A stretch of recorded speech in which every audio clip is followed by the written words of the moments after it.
Good evening, everyone. I'm Devin Jackson.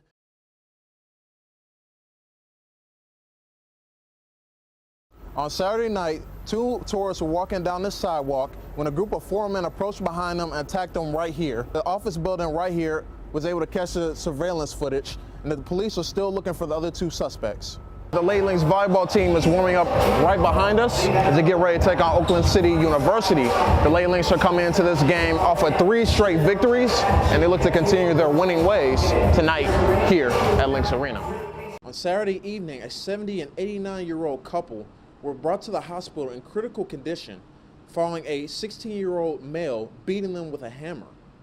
And it's left relatives and neighbors questioning what his motives were. I don't have any ill feelings toward this young man. I don't think he hated my father. I don't think there was justification in his heart to do this. I just think that this is a byproduct of the society that we live in today. It all went down in a quiet Kenner neighborhood. The two victims identified in this attack was 89-year-old Philip Lynch Sr. and his wife, 70-year-old Anita Lynch. When his son, Philip Lynch Jr., went to visit him, he was shocked at what he saw. Yesterday when I was in Dad's room holding his hand a few inches from his face, he didn't look like my dad. I wouldn't have recognized him. Just swollen, cut, black eyes. The police have the 16-year-old male in custody on several counts of crimes he committed, including 2 counts of attempted first-degree murder. He's actually charged with 2 counts of attempted first-degree murder, theft of an automobile and aggravated burglary.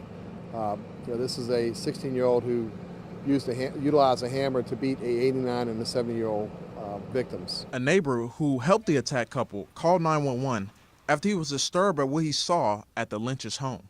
I was just horrified. I mean, she was standing there. She was covered in blood from head to foot. Her hand was mangled.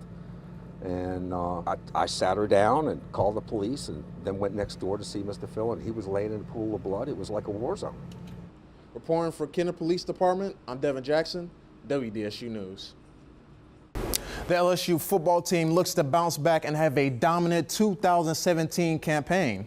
Head coach Ed Ogeron, Heisman hopeful Darius Geis, and now #1 target at receiver DJ Chark all attended SEC Media Days, and Coach O talked about his expectations for the Tigers this season. Before the Saints training camp even started this season, the Saints offensive line was decimated with injury, having Max Unger and Teron Armstead going down before the Saints started training camp. The Saints will have to rely on rookie Ryan Ramczyk and a host of others for the Saints to be successful on offense this season. Devin Walker's life hasn't been the same since September 8, 2012, when he was paralyzed during a Tulane University football game. However, he has inspired many around the world with his strength and resilience. Walker has since graduated from Tulane University with a degree in molecular biology, and he hosts a charity basketball game each year to raise awareness for spinal cord injuries. A lot of things that go into the spinal cord injury, a person with an SCI that most people don't know about, just with their care, the different things that they have to go through when they're sleeping. You always have to be turned every 4 to 6 hours, stuff like that. And it's a shame that a lot of individuals aren't able to afford the appropriate care or appropriate equipment that they need. Today, the Devin Walker Foundation is hosting a celebrity basketball game to bring people together to show that Devin Walker's story can be an inspiration to others. I'm Devin Jackson, WDSU News. In sports, we love a great comeback story. For Saints linebacker Ha'oli Kakaha, his story has been nothing short of inspirational, coming back from 3 ACL tears in the same knee. He looks to contribute for the Saints this season. Earlier today at City Hall, Mayor Landrieu urged the people to be cautious and be concerned about the weather coming here from Tropical Storm Cindy. I'm now waking everybody up in the city we have our first storm that we really need to pay attention to and to get ready for. Mayor Landrieu wanted to make clear that this was not a weather event to take lightly. However, Mayor Landrieu did not hesitate to tell the people of New Orleans that the city officials are as prepared as ever for the potential effects of Tropical Storm Cindy. I want to make sure that everybody understands that we're much better protected than we used to be. We have a $14.5 billion levee system now that protects us, but that is just a risk reduction strategy. It's not a guarantee strategy that you're not going to get wet. And so, again, I just want to make sure that we all stay together. Mayor Landrieu also urged citizens to secure furniture and clear out their storm drains. That you are clearing your storm drains. Make sure you are battening down any loose furniture that you might have. Make sure that you're cleaning out all the things that are necessary that would put you in harm's way. In places like the Venetian Isles, flooding is expected, and residents have to make sure that they are well prepared for the ill effects Tropical Storm Cindy could bring.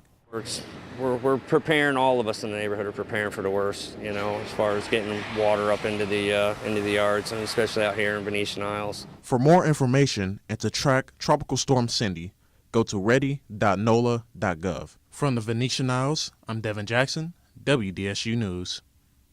The Lynx football team will be back in action on Saturday, September 9th, as they travel to Davenport, Iowa to take on St. Ambrose University. It's a team they lost to last season 24-19, and the Lynx will look to pick up their first win of the season and first win under new head coach Kevin Turco. Reporting for Lynx Sports, I'm Devin Jackson. In the 2016 season, the Sam Houston State Bearcats took the Southland Conference crown, but Nicholls State and Southeastern look to have a breakout 2017 campaign. Things are improving at Nicholls State, coming off their best season in 10 years, going 5-6 in the 2016 season. The Colonels finished 4th in the Southland, and Nicholls State head coach Tim Rebo doesn't want the Colonels to get too ahead of themselves. Doing those things says nobody gets to live their life backwards. Okay, you got to look ahead, and that's where our future is. So we got to look ahead and not look behind us and not look in that rearview mirror.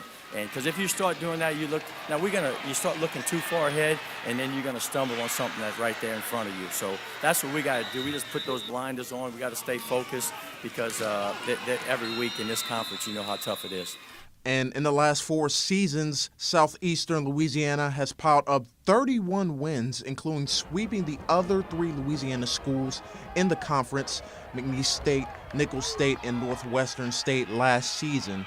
The Lions head coach Ron Roberts understands that winning the conference will be a week-by-week grind. It is, and the Southland Conference is great football.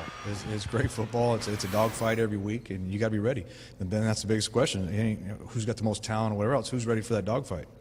You know, a lot of guys can come out and play one day. They look great on paper, all that stuff, but are you willing to do it for 11 weeks in a row? Nicholls State starts at home against McNeese State, and Southeastern starts on the road against UL Lafayette. I'm Devin Jackson, WDSU News.